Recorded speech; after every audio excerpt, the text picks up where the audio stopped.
Hello everyone, my name is Zeppler Maverick and welcome to the very first episode of my podcast, My Opinions with Zeppler Maverick. In this episode and the next, I'm gonna talk about my opinions on Gen Z, the LGBTQ community and cancel culture. But before we get started, let me just say this. First off, I don't hate Gen Z or the LGBTQ community, I love them. Second, this is just my opinion. Emphasis on my opinion. And third, due to my stuttering and crappy voice. For this season, I will not be using my voice, I will be using text-to-speech for the entire season. I might reveal my voice either on the season finale, or on season 2. But anyway guys, let's get started.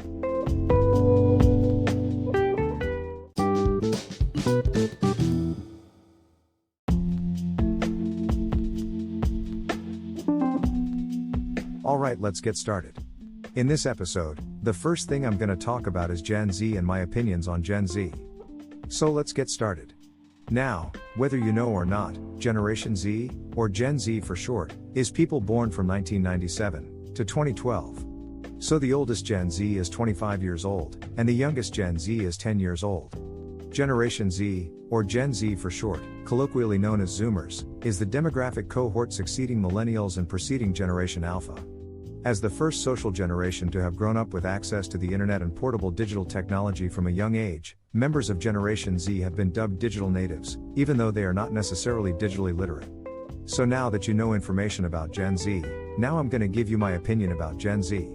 Now, as you already know, Gen Z are known as the first social generation to have grown up with access to the internet and portable digital technology from a young age.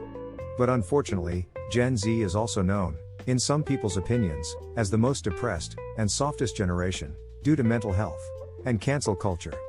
Now I'm gonna talk about mental health in a minute, and I'm gonna talk about cancel culture either at the end of this episode, or on the next one. But anyway, in my opinion, Gen Z will go down in history as the worst generation of all time, just off of cancel culture alone.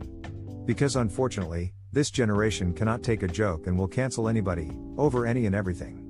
They literally tried to cancel Adele, just for saying at an award show, "I love being a woman." But I'm gonna talk more about that, later on. So for right now, I'm gonna talk about the mental health aspect of Gen Z. So unfortunately, some people, including my own teacher, have said that we are the most depressed generation ever. And the reason why I said, we, is because I am unfortunately part of this generation. I was born on March 25, 2006. So therefore, I am 16 years old. But anyway, unfortunately, some people, especially millennials, think that Gen Z are just depressed, just to be depressed. And I can definitely say, that is not the case. First off, some of us are depressed, because some of us went through hell and BS, especially as a kid, ask me and one of my friends. Hell, just ask me. I've been emotionally and physically abused, I've been lonely, I've been depressed and suicidal for a long time, I've been betrayed and rejected by my own family and friends, I've been through a lot at just 16. Some of us are depressed for valid and reasonable reasons.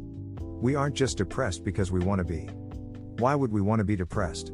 That's the thing I can't stand about millennials and Gen X's. They always complain about how we're always depressed and soft, and going the extra mile. Now before I continue, I will say this, some of us are very soft, when it comes to jokes and other stuff. Especially when it comes to jokes. And some of us, do go the extra mile for certain stuff. However, the statement that we're always depressed, while true, it's mostly because of a valid reason. Some of us go through stuff that millennials and Gen X's will never understand unless they were to walk in our shoes. Hell, if you wanna know why I'm depressed, just listen to my music and walk in my shoes for a week. But anyway, that's all I gotta say about the mental health aspect of Gen Z. Yet again, I will talk about cancel culture and how soft Gen Z is, in the next episode.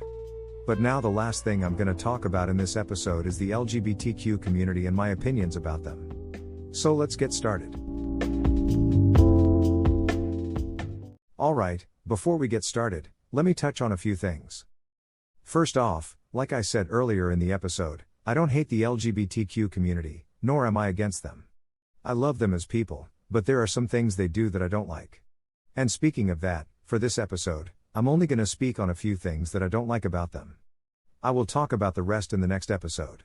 But before I get started, please do not take my opinion as hate speech and homophobic. I'm just speaking on things that the LGBTQ community does, that in my opinion, emphasis on my opinion, does things that I don't like. But anyway, Let's get started.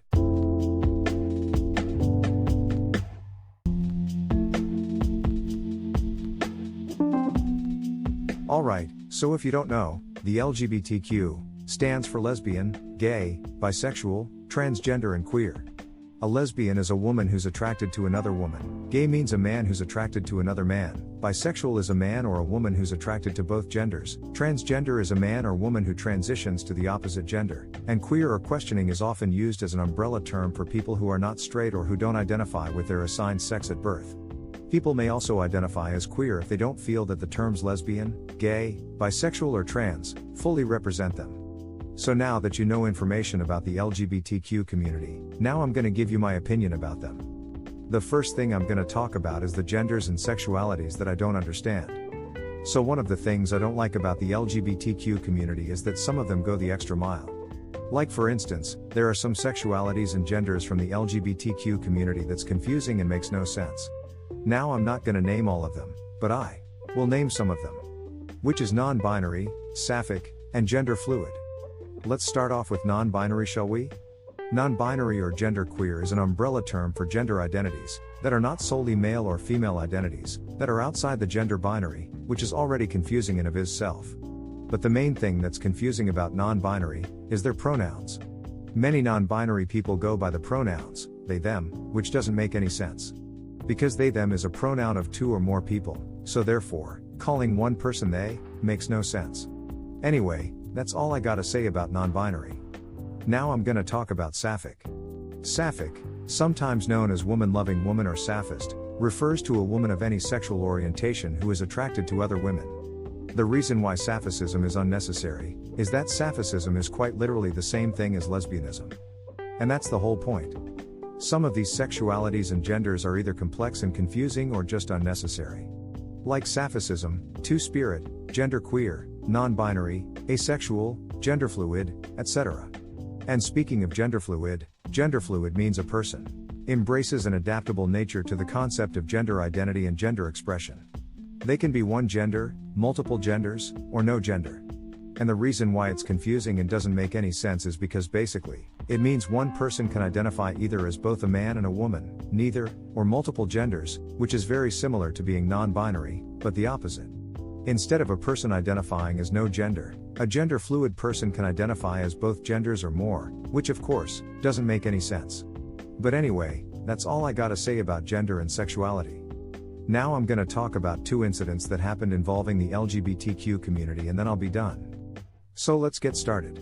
Another thing I don't like about the LGBTQ community is that some of them go the extra mile in terms of promoting LGBTQ. I got two real-life examples of the LGBTQ community crossing the line in terms of promoting LGBTQ. Example 1, last month, there was little kids at a drag show in a gay bar. And the drag queens, who were wearing revealing clothing, showed the little kids how to be drag queens. Now first of all, why are little kids at a gay bar?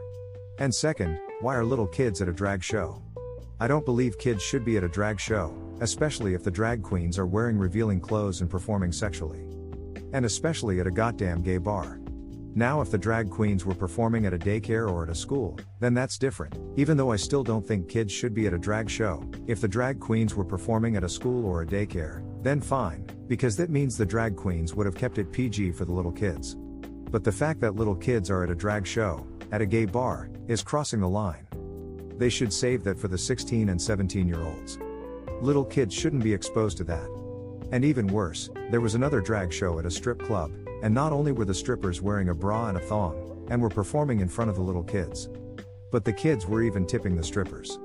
Hell, there's even a photo of a little girl sticking money in a stripper's thong. And then there was another example where Christina Aguilera was wearing a strap-on at a LGBTQ concert.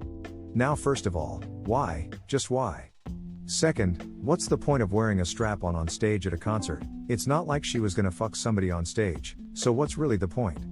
And third, I pray and hope that there was no little kids at that concert. Because if there was kids at that concert, and they saw her wearing the strap-on, they will be so confused. But anyway, that's all I gotta say about the LGBTQ community for this episode. In the next episode, I will continue to talk about the LGBTQ community and cancel culture. But anyway, here's the outro.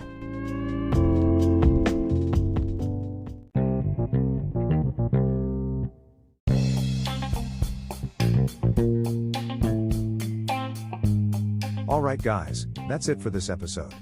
In the next episode, I will talk more about the LGBTQ community and cancel culture. But anyway guys, thanks for listening and I'll see you in the next episode. Zeppler Maverick out.